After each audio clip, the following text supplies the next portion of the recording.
Thank you everyone for taking the time to tune in today. Today's episode of The Topping Show is proudly sponsored by Topping Technologies. Topping Technologies is an IT value-added reseller and services company with a special proficiency in IT security. Heck, I see their founder at least twice a day. Gotta say he's quite handsome and brilliant. He's me, see that's the joke. If you're an IT leader or business owner, you can reach out to the team at sales@toppingtechnologies.com. Also, we're still giving away a free flamethrower with every IT purchase. Yes, it comes with a fun Picatinny rail adapter, so you can mount it to any standard AR-15, like all awesome accessories can be. Go to toppingtechnologies.com and click the flamethrower button to learn more. Lastly, trying to get to 4,000 subscribers by the end of the year. So if you can click that button and tell your friends, I would greatly appreciate it. Now, going over to the business part podcast, you have Target betting on Swifties to boost sales. Now, I guess you should clarify, this is no affiliation to the Swiffer Picker Upper, which, of all the brand endorsements or collaborations, she had a whole song about swifting it up. I assumed Taylor Swift was just very passionate about cleaning products. Doesn't that make more sense than anything else in her life? That'd be more logical than most choices she's made. But for some reason, that product collaboration has never come to the forefront. Although it does. I'm not going to lie. I'll steal a little credit for that one. Now, this comes to us thanks to Emma Thorne, who's a writer over at LinkedIn. And here you can see a picture of your average Swiftie and Target shopper, which, yeah, comical. So you got a white gal with a pink beanie and glasses. Must be in Minnesota, headquartered of Target, fun fact, because she has a very poofy jacket on as well. And she is clutching her Taylor Swift merchandise. What is that, a record and a book, which I'm not sure how many of her fans will actually, maybe her fans will actually read it. But yeah, Target's trying to recoup some of their sales. Again, not financial advice, but recently, earlier this month, Target stock crashed by 21.43% in a single day because they missed their earnings, which I'm actually still impressed they're still doing as well as they are, because there's nothing in Target you need that can't be bought at Walmart for a fraction of the price. And now that's also why the company is more profitable than Walmart, because I can't help but think most of it comes out of the same factories, but I partially digress. Now, Emma Thorne says, quote, the Eras tour is over. How unoriginal is that? It was called the Eras tour. Nevertheless, but Taylor Swift is still raking in the cash from it. Her Target exclusive book chronicling the tour flew off shelves on Black Friday last week, or a couple weeks ago, which I don't know. I'm actually astonished. Taylor Swift can write a book and her fans will read it about her tour. Hilariously enough, I bet she won't talk about how she uses her own private jet to go all over the globe and pump out a lot of CO2. I mean, I don't care, but Taylor Swift says she loves the environment, and that's one of the things she wants to rally against. Remember, you have to use a paper straw, and she uses a private jet to go all over the world. Typical celebrities.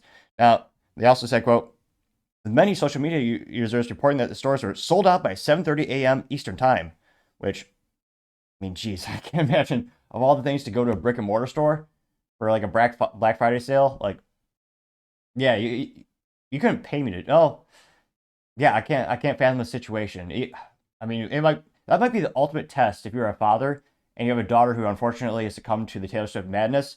That'd be the true love. You're actually to be willing to stand in line with her to get some of this rudimentary junk.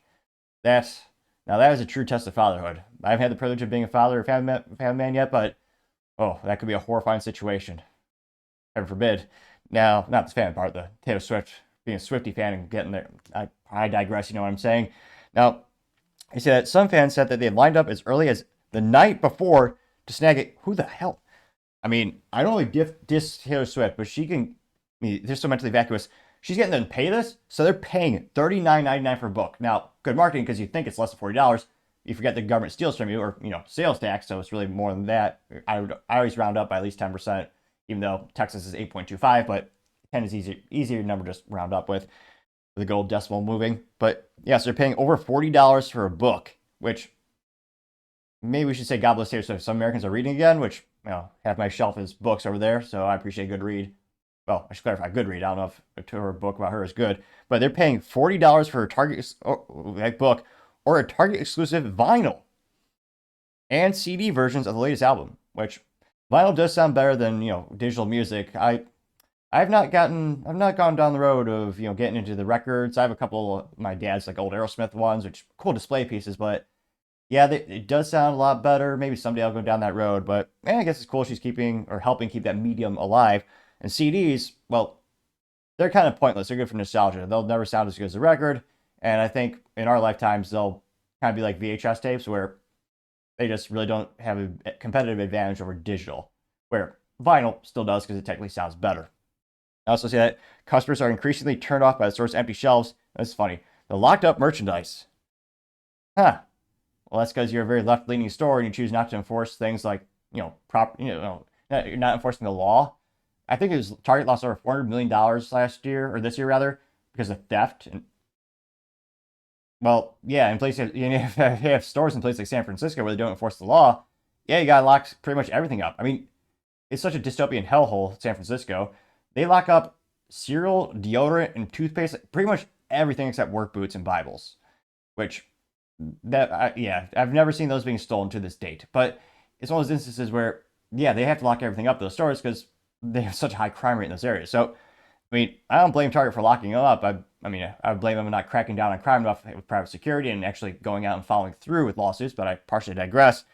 But yeah, they did the unimaginable. Target got people to go to a brick and mortar store, which these days, unless you're selling a controlled substance like tobacco, firearms, or pharmaceuticals, something like that, or it's like a service, that's a pretty tall order. I mean, we had Starbucks pull off a miracle with their, again, great marketing as a piece of crap plastic cup, which maybe it's high quality plastic.